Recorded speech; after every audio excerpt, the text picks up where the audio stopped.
Bonjour Frédéric Denez, vous êtes l'auteur de Le bio au risque de se perdre. Nous sommes au salon Prime Vert à Lyon. Merci d'être venu sur ce plateau. Merci de m'accueillir. J'ai une question assez toute simple. Dans la préface du livre, le rédacteur en chef de Marianne nous interpelle et nous dit que le bio est une foi et pas un dogme. C'est quoi pour vous la foi du bio? Comment définissez-vous la foi du bio? Oui, c'est la préface de Perico Légas, critique gastronomique, grand défenseur de l'agriculture, des bons produits et du bio en particulier. Oui, ce qui veut dire, il a mis un mot sur d'autres mots que j'ai mis dans le livre. Le bio, si le bio se considère comme le seul temple du bien, vers lequel forcément doit aller l'agriculture, le bio va faire peur à l'ensemble du monde agricole qui a envie de changer de modèle, qui a juste besoin d'une impulsion qui est en train d'arriver par l'échec économique du modèle conventionnel, mais ils n'ont surtout pas envie qu'on leur dise que d'un point de vue moral, c'est mieux d'aller vers le bio. Voilà, ils ont plutôt envie d'avoir une église écuménique plutôt qu'une chapelle évangéliste qui viendrait leur dire que ce qu'ils font, c'est très méchant. Voilà, c'est ça que Perico veut dire, c'est ça que je défends dans ce livre. Mais pour le grand public, ça veut dire quoi du coup le bio? C'est immanent, c'est transcendant? Ben, pour pas mal de gens, le bio, oui, c'est un peu ça. On y va parce que c'est bien. On ne sait pas trop pourquoi. On a décidé que c'était bien, donc on y va. Mais finalement, on ne sait pas vraiment ce qu'il y a derrière le bio, ce qu'il y a derrière le label, et on ne sait pas trop pourquoi on y va. Et alors vous qui avez inquiété, finalement, c'est bien ou c'est moyen? Bah si, c'est bien. Enfin, c'est toujours mieux. Mais il n'y a pas que ça de bien. Il ne faut pas oublier qu'entre le conventionnel et le bio, il y a plein d'agriculteurs qui tentent des choses, notamment ceux qui travaillent différemment le sol, ceux qui travaillent avec les arbres, l'agroforesterie. Ils ne sont pas tout à fait en bio, mais en tout cas, ils ne sont pas derrière le label AB, mais ils respectent la philosophie de la bio. Moi, je fais bien une séparation entre le bio, qui est celui derrière l'étiquette, et la bio, qui est une philosophie bien plus large, celle de Nature et Progrès, Déméter ou de Biocohérence par exemple, mais qui a été circonscrite à un cahier des charges et qui du coup a résumé le bio à la seule absence de pesticides. Mais le bio, c'est bien plus que ça. Et alors pour vous, la philosophie du bio, justement, c'est quoi? La philosophie de la bio, Oui, pardon. c'est une agriculture qui préserve toute la chaîne depuis le producteur au consommateur, en passant par les sols, l'air, l'eau, la biodiversité, les zones humides, etc. etc. C'est une agriculture de respect, une agriculture de dignité. C'est une philosophie humaniste. C'est un humanisme, à mon sens. Donc c'est plus une philosophie qu'une pratique en fait.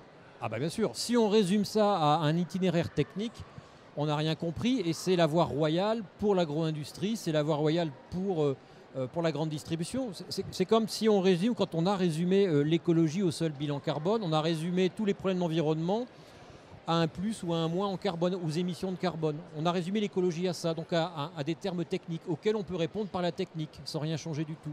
Si on résume la bio à un itinéraire technique, eh ben on peut faire du bio industriel, comme on fait dans d'autres pays, comme font les Danois avec leurs cochons bio. Ils sont bio, mais ce sont des élevages industriels où les bêtes ne voient pas si souvent le jour que ça. Est-ce qu'on a envie de ça? Et alors justement, pour être très concret, vous dites que la bio, c'est la cerise sur le gâteau. Quelle est la recette du gâteau, selon vous? C'est la cerise sur le gâteau d'une hygiène de vie, d'une hygiène alimentaire. Mais c'est quoi alors les fondamentaux? Alors les fondamentaux, c'est d'abord manger du frais qu'on prépare chez soi, du frais si possible de saison, c'est-à-dire autant que faire se peut cueilli à maturité, parce que sinon le frais n'a plus ses vertus organoleptiques. C'est d'abord ça. C'est limiter les produits transformés au maximum, c'est marcher, si ce n'est faire du sport. Enfin, ça semble évident, mais c'est des évidences qu'on oublie de plus en plus. Si, voilà, acheter du bio de temps en temps sans rien changer au fait qu'on bouffe tous les soirs devant la télé des chips et des snackies, ça n'a pas vraiment d'intérêt. Donc ça veut dire qu'il va y avoir une bio à deux vitesses? Oui.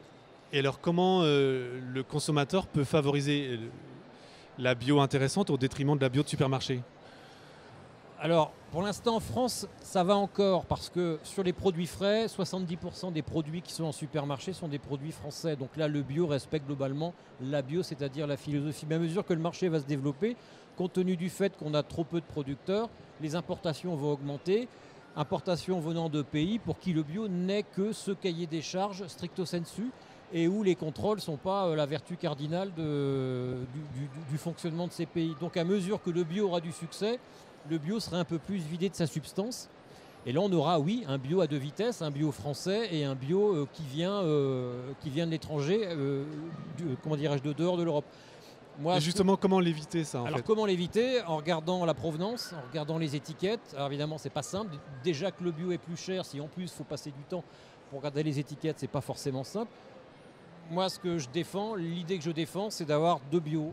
C'est possible à l'échelle C'est-à-dire? européenne.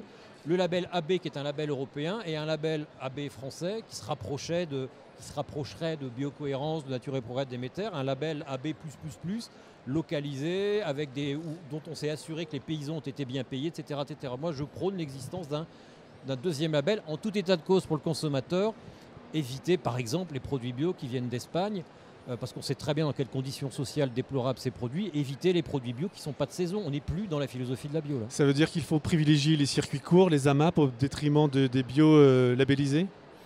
Non, pas forcément. Encore une fois, alors, les AMAP, oui, évidemment. Les circuits courts, oui.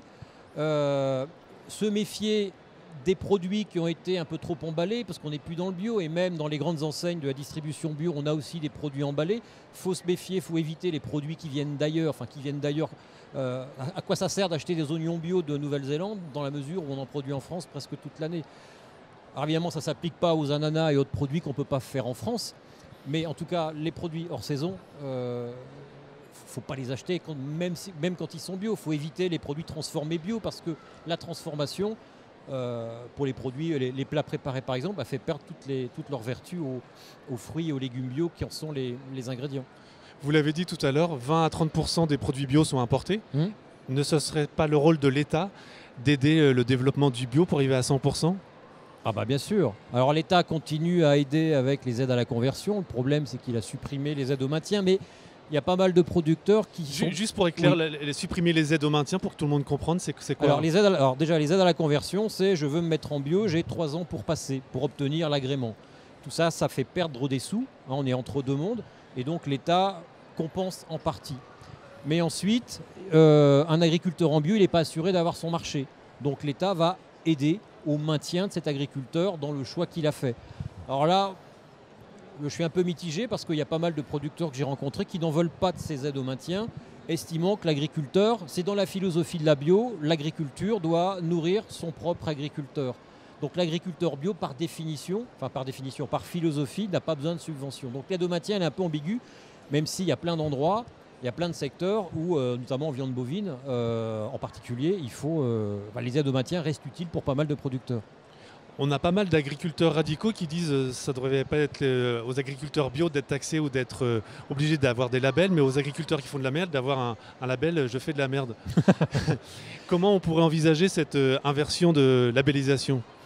Peut-être en faisant payer ce qu'on appelle les externalités négatives liées à l'agriculture conventionnelle. C'est-à-dire, par exemple, on sait depuis un rapport de la Cour des comptes que les porcheries industrielles bretonnes, de par la pollution de l'eau qu'elles engagent, de par les dépenses en épuration qu'elles engagent, font peser sur chaque ménage breton une facture supplémentaire de 400 à 600 euros par an. On pourrait très bien envisager que ces 400 à 600 euros soient payés par la corporation des porchers eux-mêmes via une taxe, une redevance, quelque chose.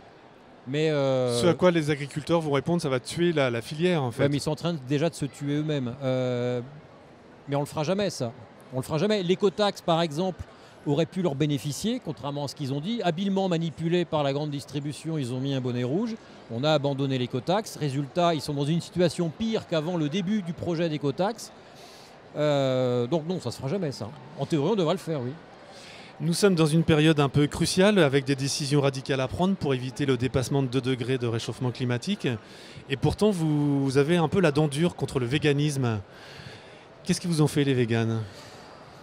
Ils m'ont rien fait du tout. C'est, si vous voulez, les véganes développent une morale qu'ils veulent imposer à tout le monde. Or, tous les partis politiques, pour moi, c'est devenu un parti politique. Je me méfie par définition des gens qui veulent imposer une morale à la terre entière. Il faut toujours se méfier. On ne fait pas avancer les gens en jouant sur la morale. La morale, c'est propre à chacun. Qui n'ait pas envie de manger de viande, c'est leur problème. Moi, ça ne me dérange pas, j'en mange assez peu. Mais qu'ils ne l'imposent pas à tout le monde. Et surtout qu'ils en arrivent, certains, à arriver à des aberrations où l'agriculture devrait se passer de fumier sous prétexte qu'il faut se passer d'élevage. Et ça, c'est l'agriculture d'avant le 18e, c'était une agriculture famineuse, c'était une agriculture qui n'arrivait pas à nourrir sa population.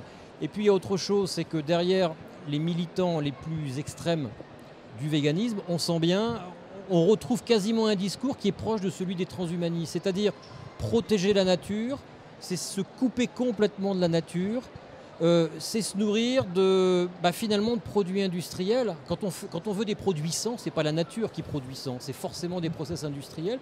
Donc on se nourrit de molécules, on devient des êtres de pur esprit. Et là, on rejoint le discours des transhumanistes qui sont très très proches sur leur vision de la société, où l'homme doit se couper de la nature pour ne pas abîmer la nature, et l'homme doit vivre de flux de données, de flux de molécules. Et je pense que ce véganisme-là, parce qu'il y a plein d'écoles dans le véganisme, ce véganisme-là, c'est un peu l'idiot utile de l'industrie agroalimentaire. Et est-ce que le végétarisme a quand même, à vos yeux, bien une sûr. crédibilité? Mais oui, parce que le végétarisme ne donne pas de leçons. Ce n'est pas une morale. Chacun fait ce qu'il veut. Le végétarisme ne prétend pas imposer à la terre entière son mode de vie. La différence entre le végétarisme et le véganisme, c'est la morale. Vous trouvez? Pardon? Vous trouvez vraiment que la différence, c'est la morale?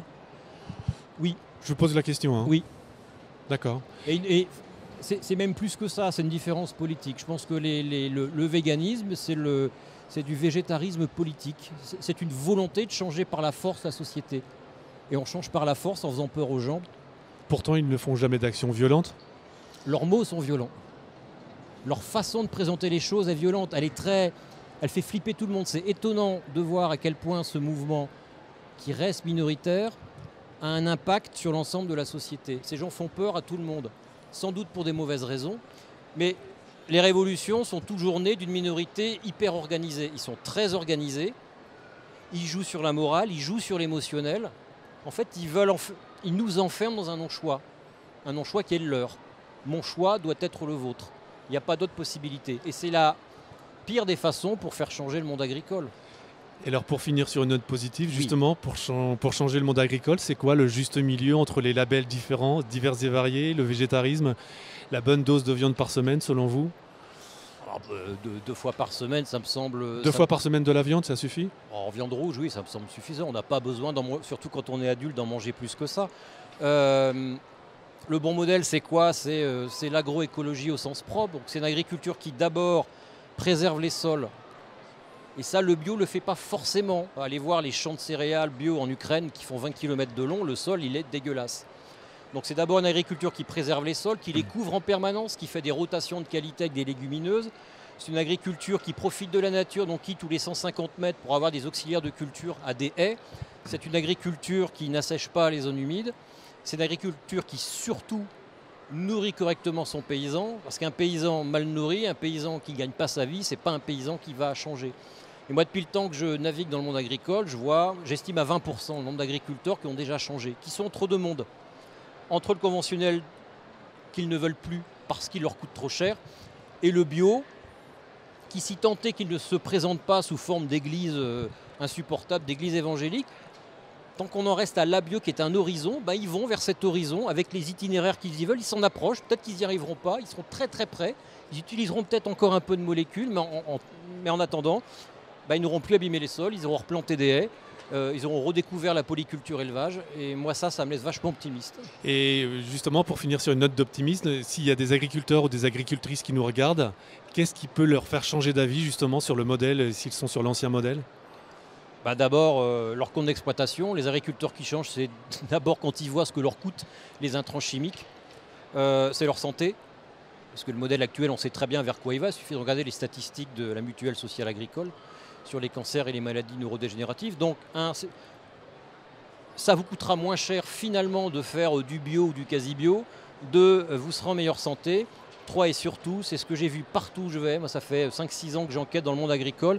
Les agriculteurs qui ont changé d'itinéraire disent tous la même chose, on est redevenus paysans parce qu'on a reconstruit nos savoirs nous-mêmes, sans l'aide des conseillers agricoles, et on a redécouvert notre dignité.